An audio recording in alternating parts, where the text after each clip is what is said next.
कुछ क्वेश्चंस इसमें से आते रहते हैं, तो इसलिए हमें समझना जरूरी है कि basic understanding of the topic यहाँ पर जरूरी है।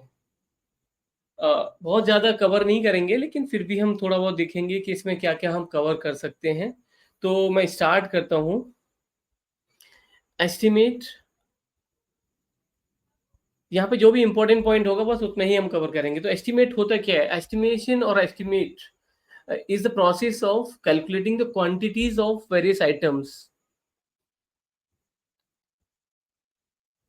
of works involved in the project. Estimate is a document. देखिए, estimation is a process, estimate is a document which furnishes the quantities of different works involved in any project and their rates and the expenditure anticipated in the project. उसका quantity calculation, costing और उसमें total जो ultimately कितना cost आएगा उस project में, उसको estimation कहते हैं उस प्रोसेस को, और एस्टिमेट उस डॉक्यूमेंट को बोलते हैं। तो अब एस्टिमेट की जरूरत क्या पड़ी यहाँ पे? तो देखिए, बहुत बार एस्टिमेट की यहाँ पे जो जरूरत होती है, to know the approximate cost of the building construction prior to construction, उसका बिल्डिंग कंस्ट्रक्शन की कॉस्ट को जानने के लिए, या फिर बहुत बार एस्टिमेट्स की हमें जरूरत पड़ती है बिल्डिंग पर टैक्स कैलकुलेशन जब होता है, तो to calculate the tax of the building, to fix the rent of the building. ये कुछ रिक्वायरमेंट्स हैं जिनकी वजह से हमें एस्टिमेट बनाना पड़ता है। To know about the various items of the works involve in the building construction, to arrange the labours of the construction works. Labour, क्योंकि हमें बिल्डिंग बनाने के लिए हमने देखा है कि हमारा जितना बिल्डिंग मटेरियल्स रिक्वायर्ड है, उससे ज़्यादा हमें लेबर की भी रिक्वायरमेंट होती है, उसको अरेंज करना होता है। And to take approval for the government project, किसी भी गवर्नमेंट प्रोजेक्ट का अप्रूवल लेने के लिए उससे पहले उसका एस्टिमेट बनता है। इसमें एस्टिमेट किस तरह के एस्टिमेट होते हैं, उनके टाइप्स बहुत सारे होते हैं, वो हम आगे चल के देखेंगे। Basic plinth area rate estimate जो होता है उसको बनाना होता है, जिससे कि हमें टेंटेटिव कॉस्ट बन जाए, उससे प्रोजेक्ट अप्रूव होता है। विद द अप्रूवल उसके बाद ही बजट सैंक्शन होते हैं, और बजट सैंक्शन होने के बाद ही हम काम स्टार्ट करते हैं। तो to take the approval for the government projects and to having the loan from the bank, ये कुछ नेसेसरी एस्टिमेट्स की रिक्वायरमेंट है, नेसेसिटीज हैं। और इसमें एस्टिमेशन में कुछ क्या क्या रिक्वायर्ड होता है। अब एस्टिमेशन में एक्चुअली हमें ड्राइंग्स रिक्वायर्ड होती हैं। बहुत बार हमें प्रिलिमिनरी ड्राइंग्स के लिए बेसिक ड्राइंग्स रिक्वायरमेंट होती है। अदरवाइज जब हम डिटेल्ड एस्टिमेट्स बनाते हैं तो उस टाइम पे detailed plan elevation sections and और भी क्वांटिटीज कहाँ से फैच कर सकते हैं, वो सब चीज़ें रिक्वायर्ड होती हैं।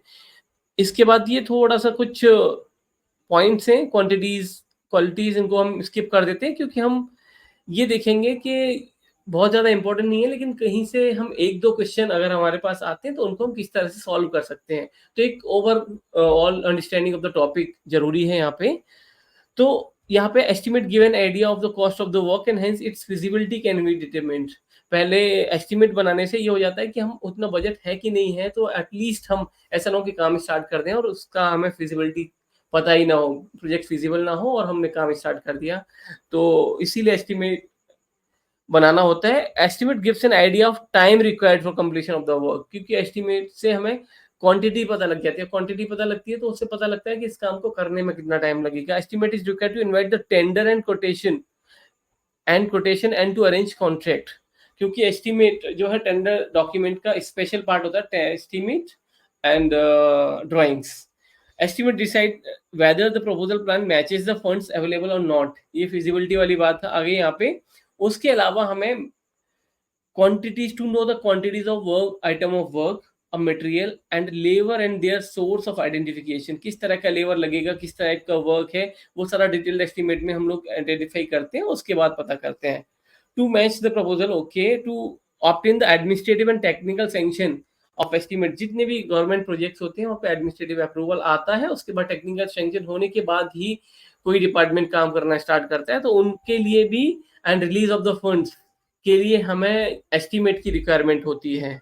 अब एस्टिमेट बनाने के लिए क्या क्या ड्राइंग्स, क्या क्या डेटा रिक्वायर्ड होता है? ड्राइंग्स रिक्वायर्ड होती हैं, डिटेल ड्राइंग्स अगर डिटेल्ड एस्टिमेट बना रहे हैं। Specifications, detailed specification, to give the specification की रिक्वायरमेंट होती है to give the nature and quality and class of material, their proportion, ये सब कुछ लिखा होता है उसमें। इसके साथ में रेट्स होते हैं। अब रेट्स डिफरेंट आइटम के, क्योंकि एक कोई आइटम है उसको बनाने में उसकी क्वांटिटीज होती है, स्पेसिफिकेशन होती है, उसके हिसाब से उसके रेट्स होते हैं, क्योंकि rate of material and rate of labour दोनों चीजें आती हैं, उसके अलावा और भी टैक्सेस वगैरह आते हैं। तो ये सब चीजें हमारे सीपीडब्ल्यू का जो सेंट्रल पब्लिक वर्क्स डिपार्टमेंट के कुछ डॉक्यूमेंट्स हैं जो ऑल ओवर इंडिया फॉलो होते हैं। Plinth area rates 2023 and Delhi schedule of rates, DSR जिसे बोलते हैं, ये वहां से हमें स्पेसिफिकेशंस के साथ में प्रॉपर आइटम का मतलब रेट मिल जाता है पूरा।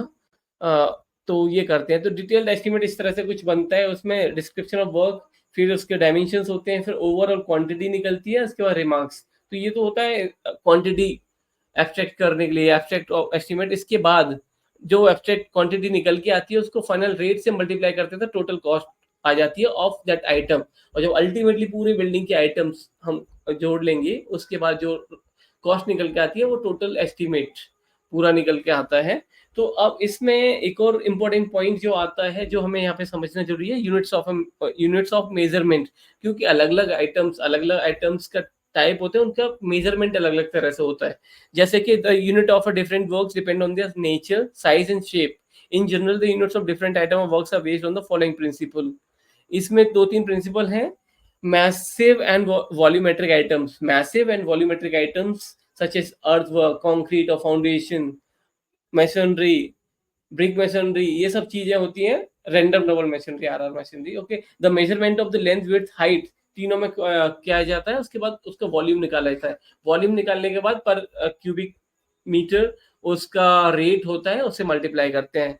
शैलो और थिन आइटम्स जो होते हैं, shallow and thin item and surface work, जैसे कि टाइलिंग वर्क हुआ, पेंट वर्क हुआ, जिनमें कि ऑलरेडी हमारी एक डायमेंशन फिक्स होती है, टाइल का साइज फिक्स होता है, मतलब डेप्थ फिक्स होती है, स्पेसिफिकेशन फिक्स कर देते हैं। तो हमें उसको उस तरह के आइटम्स जो होते हैं, या फिर हम कहें डीपीसी, डीपीसी का हम उसका डेप्थ फिक्स कर देते हैं। तो उस तरह के आइटम्स जो होते हैं shallow, thin and surface work item. अब इनको समझ लीजिएगा क्योंकि कभी कभी गेट के एग्जाम में इस तरह के क्वेश्चंस आ जाते हैं। हो सकता है यूपीएससी के में थोड़े कम ही आए, लेकिन आपको ओवरव्यू जरूरी है। तो shallow, thin and service work shall be taken in square unit area, square metre, square feet, इस तरह से। तो उसमें length and width of the उसका प्रोडक्ट का होता है, जो भी आइटम होता है उसका लेंथ एंड विड्थ या ले लेते हैं, हाइट ऑलरेडी फिक्स कर देते हैं हम। तो इस तरह से जो एग्जांपल है इसमें प्लास्टरिंग हुई, टाइलिंग हुई, वाइट वॉश हुआ। इसके बाद long and thin work shall take in linear running units, linear measurement shall be taken. Third number हुआ किस तरह से, जैसे फेंसिंग हुआ। अब फेंसिंग में क्या है, लेंथ बता दिया कितना मीटर होना है, इतना हाइट उसका फिक्स है, उसका थिकनेस फिक्स कर दिया, तो लेंथ लेंथ में कर लेते हैं हम लोग। या फिर rain water pipes, ornamental borders हुए जो हमारे, उनको। या फिर हम देखते हैं स्कर्टिंग, स्कर्टिंग भी रनिंग मीटर में आ जाती है, क्योंकि सिंगल यूनिट ऑफ वर्क्स। इसके अलावा जो मतलब cubic square metre, square unit में आती है, उसके बाद रनिंग में आ गई। उसके बाद item, item means single units. अब जिस तरह से कि डोर्स, विंडोज, राफ्टर, ट्रसेस, इस तरह के आइटम्स जो लगते हैं, या फिर और भी लाइट्स वगैरह, लाइट्स हुए, फैंस हुए, इस तरह की क्वांटिटीज को number of units, 5 and 6 doors, इस तरह से हम निकाल लेते हैं। तो ये सारे कुछ मेथड्स हैं यूनिट्स ऑफ मेजरमेंट। अब आप अगर कोई यूनिट मतलब कोई आइटम अगर आप आपसे उससे उसका यूनिट पूछा जाता है, तो आप समझिएगा कि उस मतलब आइटम को किस तरह से, मतलब अगर आप सोचेंगे लॉजिकली तो आपको समझ में आ जाएगा कि उसका यूनिट क्या हो सकता है। इसके बाद ड्यूटीज ऑफ, ओके इसको हम स्किप कर देते हैं, इसको भी हम skip. Okay, different type of estimates, ये इंपॉर्टेंट है यहाँ पे। एस्टिमेट्स के टाइप जो हमने बोला था, preliminary estimate, approx estimate, abstract estimate, rough cost estimate. ये एक ही टाइप का एस्टिमेट होता है। इसमें क्या होता है कि जस्ट हमें टेंटेटिव पता होता है कि 5000 स्क्वायर मीटर बिल्डिंग बननी है, ओके। तो उसको हमने जो टेंटेटिव कॉस्ट होती है उससे हम मल्टीप्लाई कर देते हैं। इसके बाद आता है plinth area estimate. Plinth area estimate specially government sector में बहुत ज्यादा यूज होता है, क्योंकि सारे सैंक्शंस, अप्रूवल्स जो होते हैं, फिजिबिलिटी चेक, ये सब प्लिंथ एरिया एस्टीमेट पर ही होते हैं।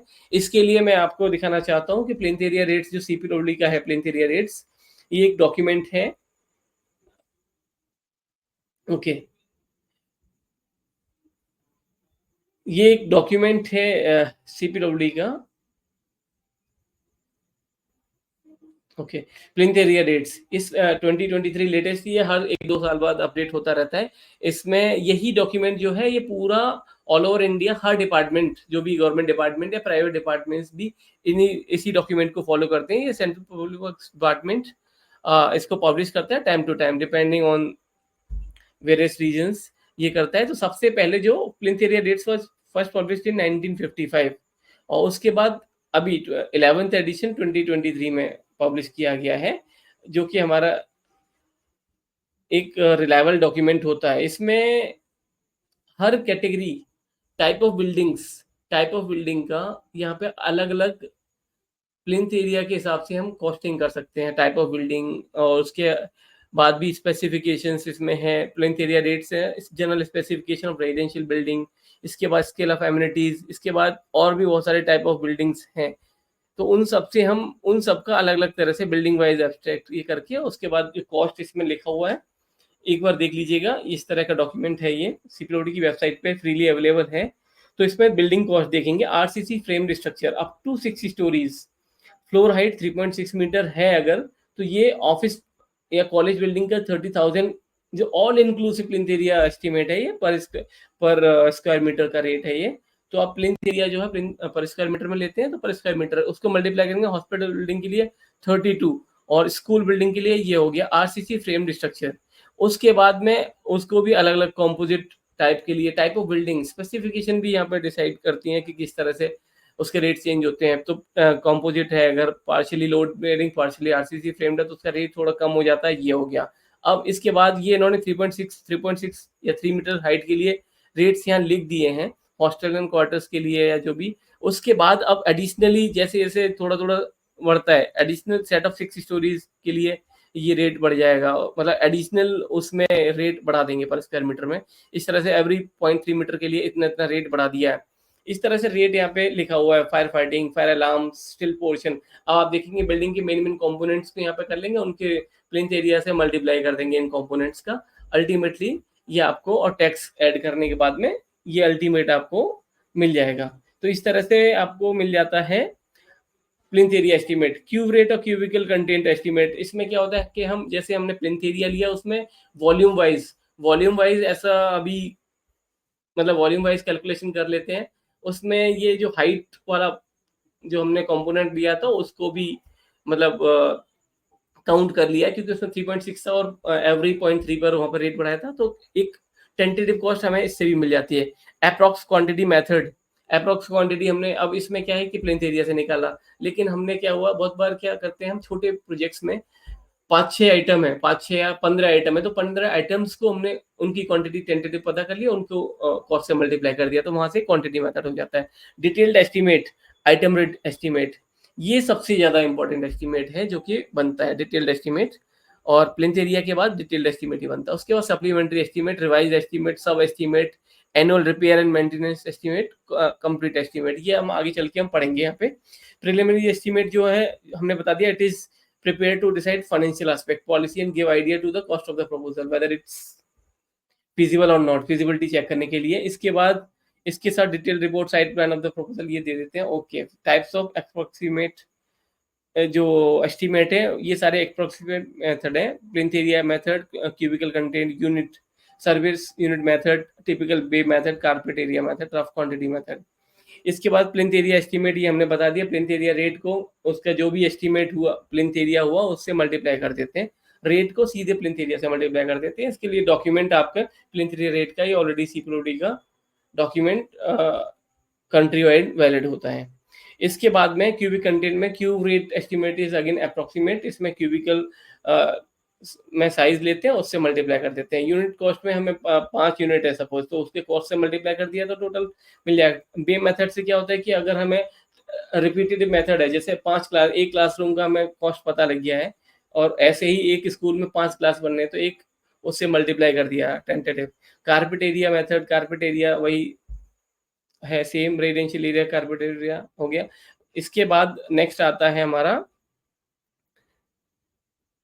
ये देखिए एस्टीमेट जो है, एक एस्टीमेट निकालिए cost of architectural design, water supply, electrical, सारा कुछ कॉस्ट निकालते हैं। सर्विसेज का कंटिजेंसीज ऐड करने होते हैं हमें, और जो भी हमारा सुपरविजन होगा वो सारी कॉस्ट ऐड करने के बाद में एक अल्टीमेट हमें प्लिंथ एरिया रेट मिल जाता है। एनुअल रिपेयर एस्टीमेट भी बनते हैं, क्योंकि बहुत सारी बिल्डिंग्स को मेंटेन करना होता है, तो रिपेयर वर्क के लिए अलग से इसमें आपको मिल जाएंगे रेट्स। वहां से आपको कितना कंपोनेंट रिपेयर करना है उससे मल्टीप्लाई करके आपको रिपेयर एस्टिमेट बन जाते हैं। इसके बाद रिवाइज एस्टिमेट एक इंपॉर्टेंट टॉपिक है यहाँ पे, जो कि ध्यान देना है। रिवाइज एस्टिमेट बनते कब है? क्योंकि एक डिटेल्ड एस्टिमेट बन गया, उसके बाद क्या हुआ, सैंक्शन एस्टिमेट, उसके बाद काम करना स्टार्ट हो गया, एक सैंक्शन मिल गया। लेकिन बहुत बार क्या होता है कि बहुत सारी कंडीशंस ऐसे होती हैं, अनफोर्सिन रीजंस होते हैं जिनको हम पहले प्रिडिक्ट नहीं कर पाते हैं, तो उसकी वजह से क्या होता है कि चेंज हो जाता है कुछ, कॉस्ट उसकी कम पड़ जाती है। अगर कॉस्ट कम पड़ जाती है तो हम देखते हैं कि एक एस्टिमेट बनाया जाता है कि क्या क्या क्या रीजन से रीजन देते हुए हम रिवाइज एस्टिमेट बनाएंगे। जब भी हमारी जो रेट है सैंक्शन एस्टिमेट से 5% से ऊपर चली जाती है, या फिर cost rate being found insufficient due to some other reasons, तो हमें एक fresh estimate is prepared which is called revise estimate, जो कि उसका एडिशनल मतलब उसी के साथ होगा। कंपैरेटिव स्टेटमेंट इसका बनाया जाता है, क्योंकि ये चेंजेस वहाँ पे reasons of the increase of the cost वहाँ पे लिखे जाते हैं। इसके बाद सप्लीमेंट्री एस्टीमेट क्या होता है कि सप्लीमेंट्री एस्टीमेट में कि अगर कोई एडिशनल एस्टीमेट देना है कि कोई एडिशनल आइटम हो गया जो कि हमने पहले कैलकुलेट नहीं किया था, तो उसके साथ हम सप्लीमेंट्री एस्टीमेट क्या होता है, जो मेन एस्टीमेट होता है उसका पार्ट बन जाता है, जबकि रिवाइज एस्टीमेट जो है वो पूरा ही रिवाइज हो जाता है। The abstract of the cost should show the amount of original sanction estimate and the supplementary, दोनों को हम दिखाते हैं। उसके method of calculation of quantities, method of calculation, ये हम थोड़ा सा क्योंकि हमें क्वांटिटीज को कैलकुलेट करना है, प्लिंथ रेट में तो प्लिंथ को कर लेते हैं, डिटेल्ड एस्टीमेट जब निकालना होता है तो क्वांटिटीज को निकालना होता है। ये कुछ मेथड्स हैं, centre line method, cross method, out to out way method, service unit method. ये हमने कॉलेज में पढ़े थे कि सेंटर लाइन मेथड, अगर कोई हमारा स्ट्रक्चर है, एक मिनट यहाँ पे दिखेगा इसके बारे में, अभी long wall short wall method, centre line method, partially centre and short wall method, ये देखेंगे। इसका भी स्केच में दिखाता हूँ। इस तरह से जैसे ये हुआ, ये एक प्लान है, तो प्लान में हम यहाँ तक ये वाला ये लॉन्ग सॉरी ये शॉर्ट वॉल हो गए दोनों, इनको शॉर्ट वॉल मान लिया, ये वाले वॉल को, ये वाले वॉल को, तो इनको कर लिया और इनको सम कर लिया, तो एक हमें ओवरऑल, क्योंकि डुप्लीकेसी हमें नहीं मतलब डुप्लीकेसी नहीं होनी चाहिए क्वांटिटी कैलकुलेशन में, तो इसलिए ये मेथड है। या फिर centre line method, centre line को पूरा जोड़ लेंगे तो आपको मिल जाएगा एक। तो इस तरह से ये देखिएगा, ये वाला था centre line method, centre line लगाया और उसके बाद क्वांटिटीज हमने कैलकुलेट कर ली, टोटल सेंटर लाइन कितना हो गया, विड्थ से मल्टीप्लाई किया, ये क्वांटिटी मिल गई हमें।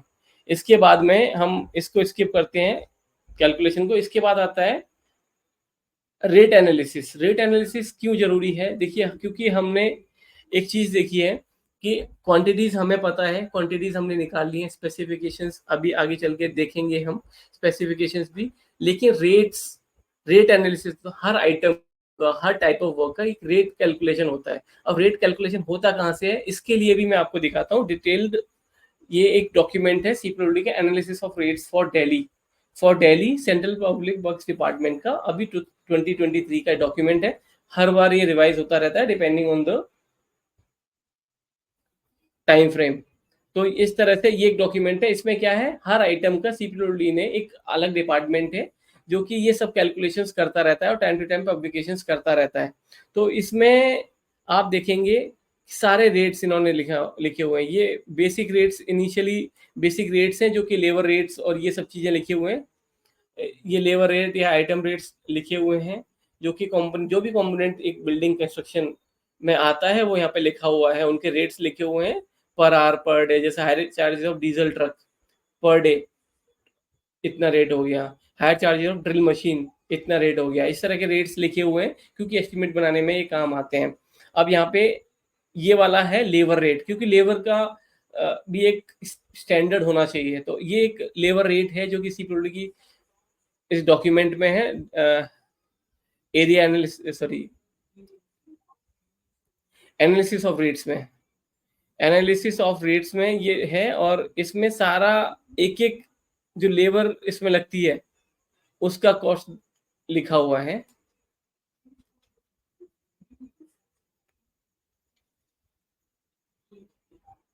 इस डॉक्यूमेंट को आप देख सकते हैं, बहुत ज़्यादा इंपॉर्टेंट नहीं है क्योंकि जस्ट आपको पता होना चाहिए कि कौन सी चीज़ कहाँ मिलती है, इससे ज़्यादा और कुछ नहीं है। तो इसमें लेबर रेट्स, ये भी आइटम्स हैं जो भी उनके लिखे हुए हैं, उसके बाद लेबर का रेट लिखा हुआ है, और इसके बाद ये वाला देखिए। इसके बाद फाइनली मैं जो दिखाना चाह रहा था वो ये था, जैसे कि कोई भी एक आइटम है, एक आइटम का कैलकुलेशन किस तरह से होता है। एक आइटम हम ओपन कर लेते हैं, जैसे कोई भी नोन आइटम, कंक्रीटिंग। अगर कंक्रीटिंग का हम जो डिटेल्ड एस्टिमेट बनाते हैं, उस टाइम पे कंक्रीट का कैलकुलेशन हो जाता है, आरसीसी का या जो भी है। तो उसमें स्पेसिफिकेशन, लगभग हर स्पेसिफिकेशन के लिए अलग अलग आइटम बना हुआ है। तो ये इसका कोड है, आइटम कोड।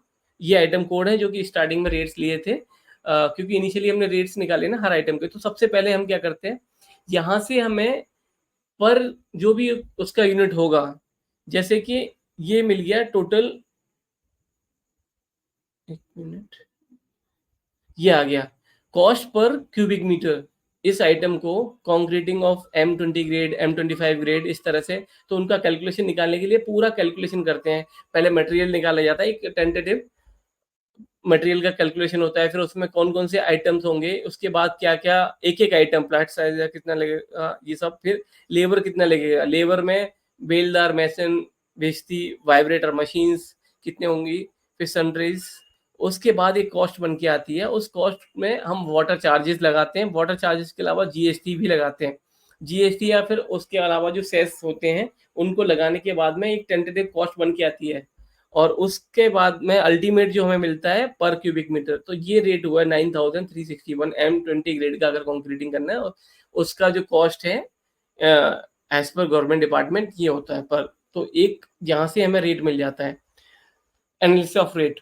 अब इसकी जरूरत क्यों पड़ती है, to work out the actual cost per unit of the item, to work out the economical use of material and process in completing the particular item. क्योंकि प्रोसेस पूरा पता होना चाहिए कि ये आइटम बनेगा कैसे है। तो वहां से ही हम कैलकुलेट कर सकते हैं कौन कौन से, कितनी लेबर लगेगी इसमें, कौन कौन से आइटम्स या मशीन्स यूज होंगी कि नहीं होंगी, कितना टाइम के लिए यूज होंगी, वो सब चीजें हमें पता करनी है यहाँ पे। To revise the schedule of rate due to increase of the, okay, cost of labour type, ये सब पता होना चाहिए। Labour can be classified into skilled and skilled second class, unskilled. सबके रेट्स यहाँ पे आपको इस डॉक्यूमेंट में मिल जाएंगे। जो ये है एनालिसिस ऑफ रेट्स, हर एक डॉक्यूमेंट, मतलब हर एक आइटम का रेट आपको यहाँ मिल जाएगा, उसे मल्टीप्लाई करेंगे। उसके बाद प्रॉफिट ऐड करते हैं, overhead and establishment charges add करते हैं, और प्रॉफिट ऐड करके उसके बाद अल्टीमेटली एक कॉस्ट बन जाती है। इसके बाद देखेंगे आगे चल के, ये सब चीजें स्किप कर देता हूँ मैं जल्दी से, क्योंकि टॉपिक इतना इंपॉर्टेंट नहीं है जितना, और उतना समझना भी नहीं है। स्पेसिफिकेशन एंड टेंडर्स यहाँ पे देख लेते हैं। स्पेसिफिकेशन देखिए, बहुत हमने पढ़ी हुई है, हम सब समझते हैं कि एक आइटम के लिए बहुत सारे स्पेसिफिकेशन के बेसिस पे उसकी कॉस्ट चेंज होती रहती है। तो हमें किस स्पेसिफिकेशन, तो स्पेसिफिकेशन होते क्या है कि describe the nature and class of the work, material to be used in work and workmanship etcetera. ये सब चीजें very important for the execution of work. Cost of the work depends much on the specification, क्योंकि specification के हिसाब से ही यहाँ पे cost हमें लेना है। प्लेन एरिया रेट्स में यहाँ पे भी स्पेसिफिकेशन, यहाँ पे इन्होंने आगे चल के देखेंगे स्पेसिफिकेशन वाइज ही।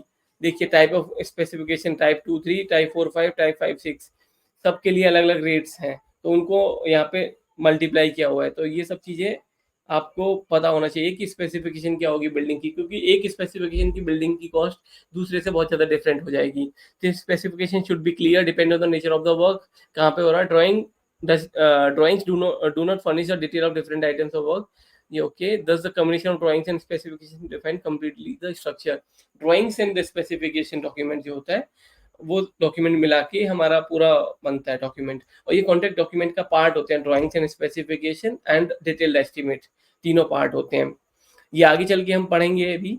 इसके बाद एक मिनट, ओके, ये सब हो गया स्पेसिफिकेशन, सेकंड क्लास बिल्डिंग का क्या होता है। ये सब चीज़ें हमें ज़्यादा याद नहीं करनी है, या समझना है बस कि क्या क्या होता है। बस स्पेसिफिकेशन अलग अलग होती हैं, इतना समझना है। इसको अभी मैं स्किप कर देता हूँ। इसके बाद इंपॉर्टेंट डॉक्यूमेंट एक आ जाता है कि हमारे पास एक बिल्डिंग, ये सब प्री एग्जीक्यूशन फेज चल रहा है अभी।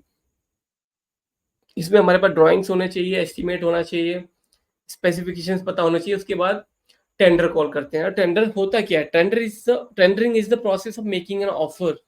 Tendering is the process of making an offer, bid और प्रपोजल और expressing interest in response to an invitation और रिक्वेस्ट फॉर टेंडर।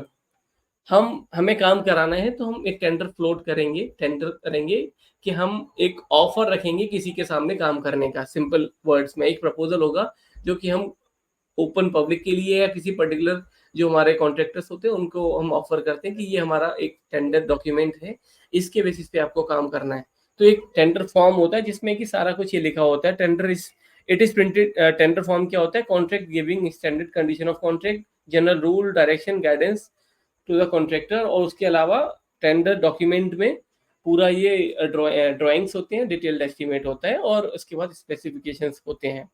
उसके बाद टेंडर कॉल करने का है प्रोसेस है। Call for tender is the process for by which a company invites potential suppliers to submit offers. जैसे कि आपको सब पता है ये सब चीजें। टेंडरिंग के लिए टेंडरिंग है invitation to pre qualification. Tendering के बहुत बार मेथड्स भी होते हैं। इसमें टेंडर को कॉल किया जाता है न्यूज़पेपर या आजकल ई टेंडरिंग का प्रोसेस चल रहा है। उसके बाद टेंडर सिलेक्शन होता है। टेंडर सिलेक्शन इसमें डिपेंड करता है कि टाइप ऑफ वर्क क्या है, नेचर ऑफ वर्क क्या है, उस पर डिपेंड करेगा। तो बहुत बार क्या होता है कि अगर उसमें कंसल्टेंसी भी एडेड है तो हम लोग पहले टेक्निकल बिड कॉल करते हैं, उसके बाद फाइनेंशियल बिड कॉल करते हैं। टू स्टेज टेंडरिंग हो जाती है। तो इस तरह से एवेल्यूएशन क्राइटेरिया ये सारे हो गए। Select the suitable applicant. इसके बाद टाइप्स ऑफ टेंडर ये देखिएगा। ओपन टेंडर क्या होते हैं? जो सबके लिए ओपन है, ओपन फॉर ऑल। ये न्यूज़पेपर में पब्लिश किए जाते हैं और वेबसाइट्स पे किए जाते हैं। लिमिटेड टेंडर क्या होता है कि हमें पता है कि एक स्पेसिफिक टाइप ऑफ वर्क है तो उसके लिए हम सेलेक्टेड कॉन्ट्रैक्टर्स को ही हम ये फ्लोट करते हैं। तो limited tender, only selected number of contractors. Single और negotiated tender, only one firm to render service by quoting their rates. इसके अलावा एडवांटेज ऑफ कॉलिंग टेंडर इसमें क्या होता है कि हमें बहुत सारे वो पता लग जाते हैं कि कौन सा मतलब ऑप्शंस होते हैं हमारे पास कॉन्ट्रैक्टर्स के जो कि इसके लिए मतलब प्रपोजल को एक्सेप्ट कर रहे हैं हमारे। तो उसमें लोएस्ट बिड को हम सेंट्रल गवर्नमेंट में एक्सेप्ट करते हैं। Contractor selection can be made upon the various previous experience. Quality of work can be assured. Personal interest and partiality can be eliminated. इसलिए कॉन्ट्रैक्टर मतलब टेंडर कॉल करते हैं। इसके बाद टेंडर डॉक्यूमेंट में क्या क्या होता है, ये कुछ डॉक्यूमेंट्स हैं जो टेंडर डॉक्यूमेंट्स में होने हैं। Notice inviting tenders, tender form, schedule of quantities, special terms and condition, complete specification and approve drawings. ये थोड़ा सा इंपॉर्टेंट पॉइंट है, आप यहाँ देख लीजिएगा क्योंकि ये कभी कभी आ जाता है टेंडर डॉक्यूमेंट्स का क्या क्या पार्ट हो सकता है। Notice inviting tenders, tender forms, schedule of quantities of works, ये होता है special terms and condition, complete specifications and approve drawings. ये 5-6 डॉक्यूमेंट्स जो है टेंडर डॉक्यूमेंट्स का पार्ट बनते हैं। अब यहाँ पे कुछ इंपॉर्टेंट पॉइंट्स आ गए यहाँ पे जो हमें देखने हैं।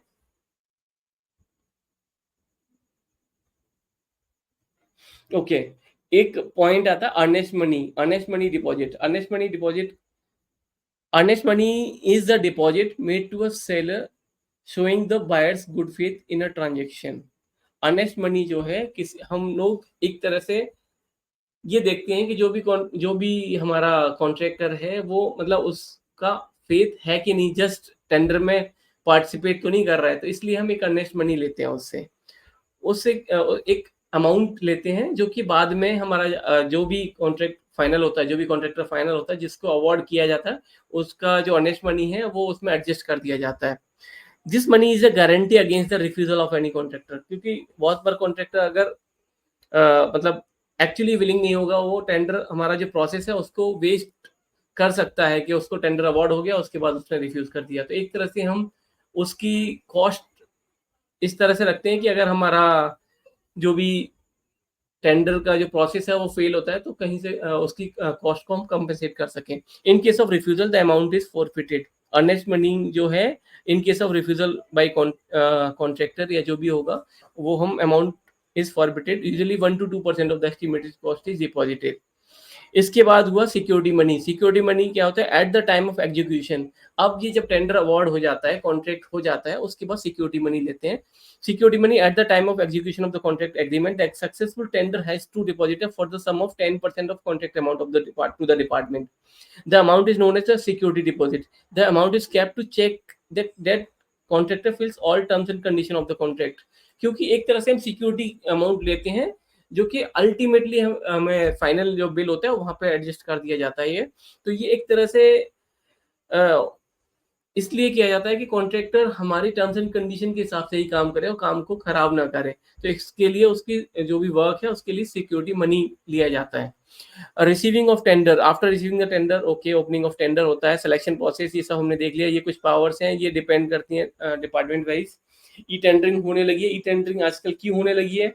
इसमें ई टेंडरिंग के एडवांटेज कंप्लीटली ऑटोमेटिक प्रोसेस है, short and time, great transparency रहती है, क्योंकि हम पार्शियलिटी नहीं कर सकते अपना किसी के, क्योंकि ओपन टेंडर है, ऑनलाइन टेंडर है, तो उसमें किसको अवार्ड हो रहा है कुछ पता नहीं चलता है। मिनिमाइज ह्यूमन एरर्स, क्योंकि हम सारे पैरामीटर्स उसमें सेट करते हैं। Any time anywhere contractor can wait, no dependence on newspaper. हम एक ई टेंडरिंग वेबसाइट है उससे कर देते हैं। Safe travelling cost, no tender can be missed because of the distance, can submit bid on a last minute.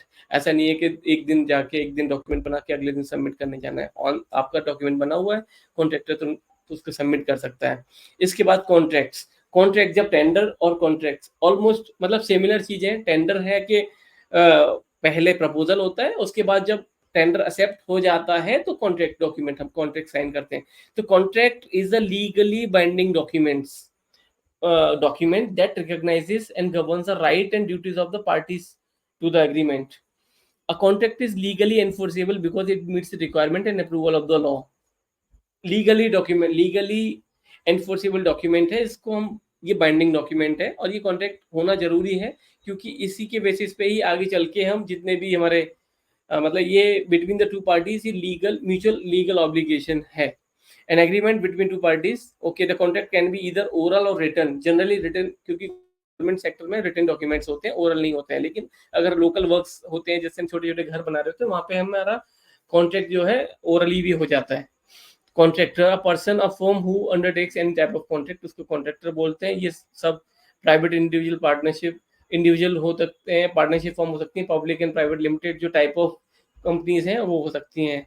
इसके बाद type of contract, जैसे lump sum contract, lump sum schedule contract, schedule contract, item rate contract, item rate, labour contract, target contract, piece work agreement, इस तरह के।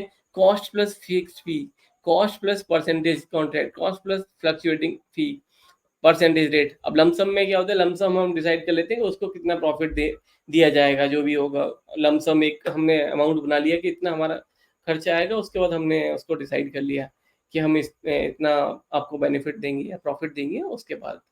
तो advantage, low risk to owner, okay, इसको करते हैं। इसके बाद लमसम एंड शेड्यूल कॉन्ट्रैक्ट, ये ज़्यादा इंपॉर्टेंट नहीं है।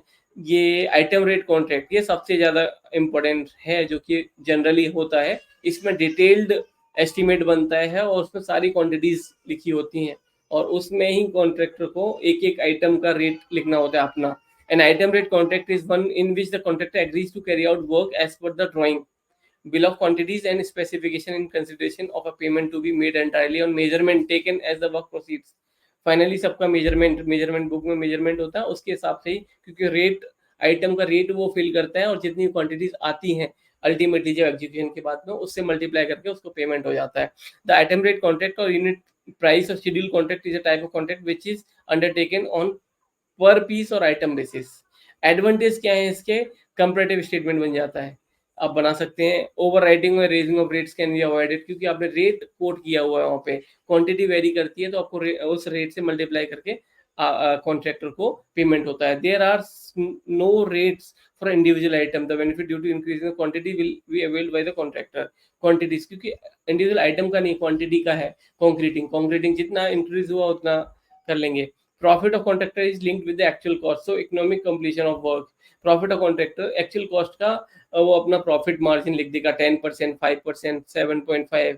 तो और अर्ली कंप्लीशन होता है, क्योंकि कॉन्ट्रैक्टर भी जल्दी में होता है कि जल्दी से काम कंप्लीट करे, क्योंकि उसको कहीं भी टाइम का बेनिफिट नहीं मिल रहा है। और उसमें क्लॉज भी होता है, एक टाइम क्लॉज भी होता है, टाइम फ्रेम होता है उसमें। अर्ली कंप्लीशन पे कुछ मतलब कॉन्ट्रैक्टर को एडवांटेज भी दिए जाते हैं, और वहीं डिले होता है तो पेनल्टी भी लगते हैं।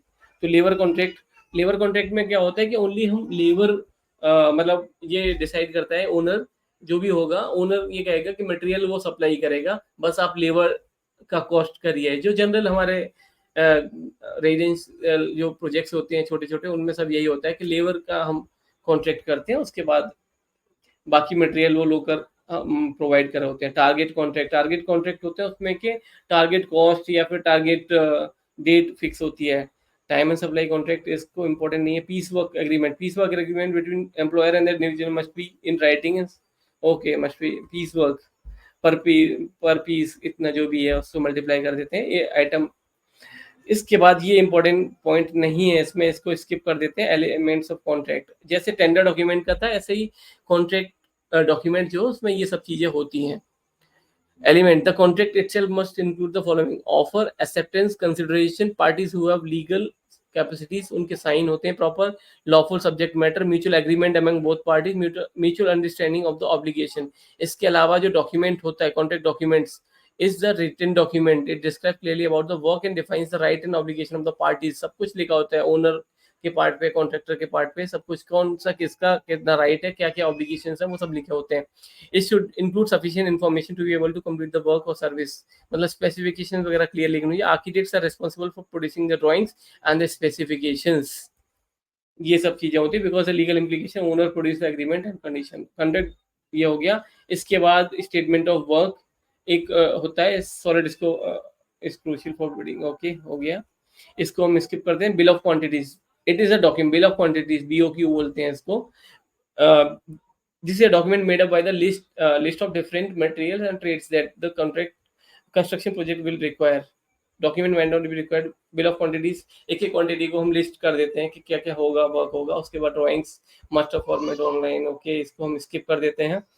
कॉस्ट, ओके, इसको आगे बढ़ते हैं। सिक्योरिटी डिपॉजिट हमने पढ़ लिया है, is the money that is given. Measurement book एक डॉक्यूमेंट होता है। मेजरमेंट बुक क्या होता है, जो साइट पे एक्चुअली फिजिकल वेरिफिकेशन के लिए सारा कैलकुलेशन करते हैं, और मतलब एक्चुअल कैलकुलेशन ऑफ द जो वर्क है वो मेजरमेंट बुक में लिखाया जाता है। It is a complete measurement of some physical intervention which can be recorded in the time of completion of any physical intervention। Measurement book is an important document in which measurement are recorded for the work done by the contractor or the material received at the site, और सब कुछ इसमें लिखा होता है, MB बोलते हैं इसको। Okay, recording of the measurement, ये हो गया। उसकी location, name of the work, location, contractor name, ये सब चीजें उसमें लिखे होते हैं डॉक्यूमेंट्स में, इस बुक में लिखा होता है। इसके बाद मास्टर रोल होता है, मास्टर रोल जिसमें डेली अटेंडेंस लगती है लेबर की, और उसमें सारा कुछ रिकॉर्ड रखा जाता है। इसके बाद एक और पार्ट आता है एस्टिमेट के बाद, वैल्यूएशन।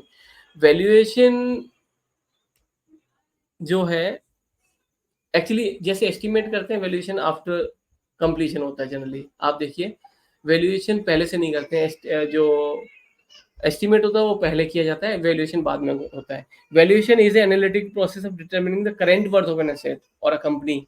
कोई भी एसेट, कोई भी बिल्डिंग, किसी का भी वैल्यूएशन कर सकते हैं। तो valuation is the present value of the property is determined. इसके भी कुछ मेथड्स हैं। पर्पस ऑफ वैल्यूएशन क्या होता है, बाइंग सेलिंग के लिए हमें करना होता है।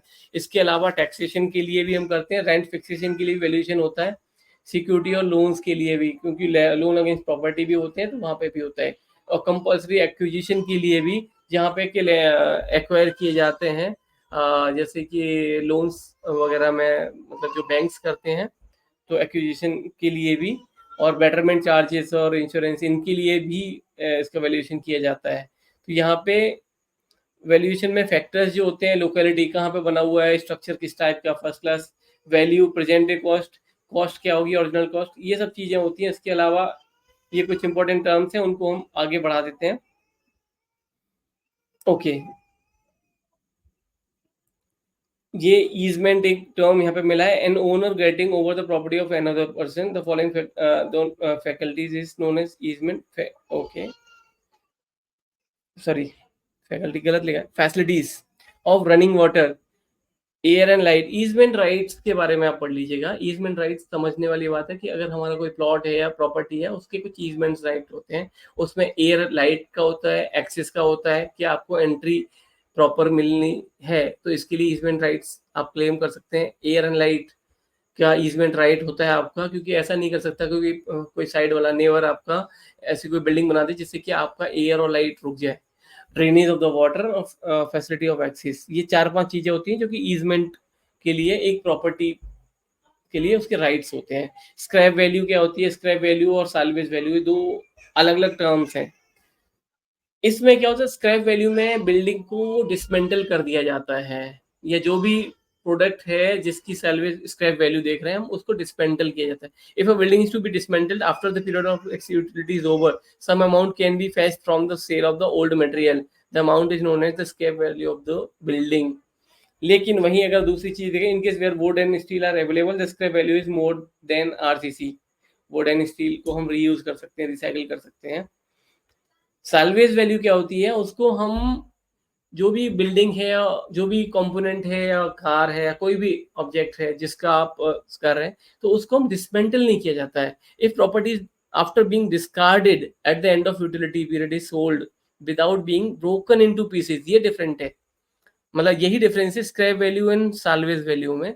इसमें क्या होता है कि बिल्डिंग या जो भी होता है उसको डिसमेंटल किया जाता है, इसको break without being broken into the pieces, उसको सैल्वेज वैल्यू कहते हैं. उसको जो भी सेल करके, उसको जो सेल करेंगे उसके बाद जो अमाउंट मिलेगा उसको सैल्वेज वैल्यू बोलते हैं. For example, railway sleepers can be reused as post and even old iron rails taken out can be used as beam in, तो इसको सैल्वेज वैल्यू. या फिर आपने कोई कार को आउट मतलब आफ्टर 15 ईयर सेल किया तो सैल्वेज वैल्यू हुई, लेकिन स्क्रैप वैल्यू हुई उसको पीसेज में निकाल के सेल कर दिया.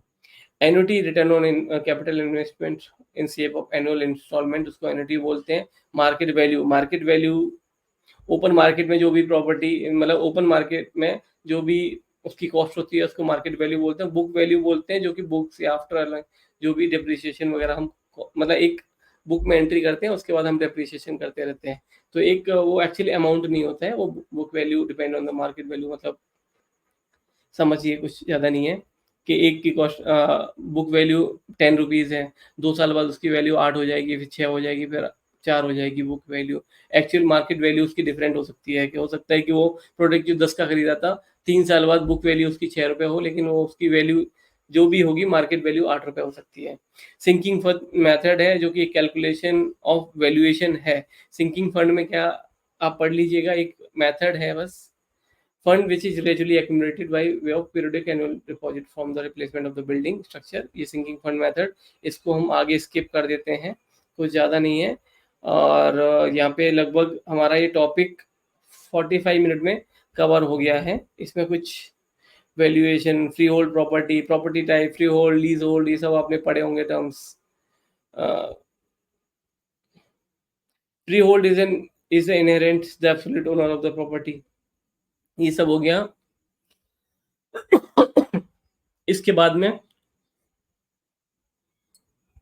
ये डॉक्यूमेंट मैंने दिखा दिया है, डीएसआर और डीएआर. जो ये डॉक्यूमेंट है DSR, daily schedule of rates, यहाँ पे पूरा स्पेसिफिकेशन होता है, एक एक आइटम का कॉस्ट यहाँ पे लिखा होता है. देखिए ये अर्थवर्क, इसका कोड ये हुआ, इसका पर क्यूबिक मीटर ये रेट है 177. अब ये किस बेसिस पे आया, वो जो दिखता है वो एनालिसिस ऑफ रेट में, यहाँ से एक्चुअली एनालिसिस ऑफ रेट में यहाँ पे कॉस्ट का कैलकुलेशन होता है एक प्रोडक्ट बनाने में, और यही कॉस्ट अल्टीमेटली यहाँ का जो एब्स्ट्रैक्ट होता है वो निकल के डीएसआर में चला जाता है. यहाँ से हम सीधे सीधे आइटम लेते हैं और उसको कॉस्ट से मल्टीप्लाई करके हम एस्टिमेट निकाल सकते हैं किसी भी बिल्डिंग का या कंपोनेंट का, जैसे भी है. तो यहाँ पे बिल्डिंग का estimation and costing part complete कर दिया है. कल मिलते हैं नेक्स्ट वीडियो में.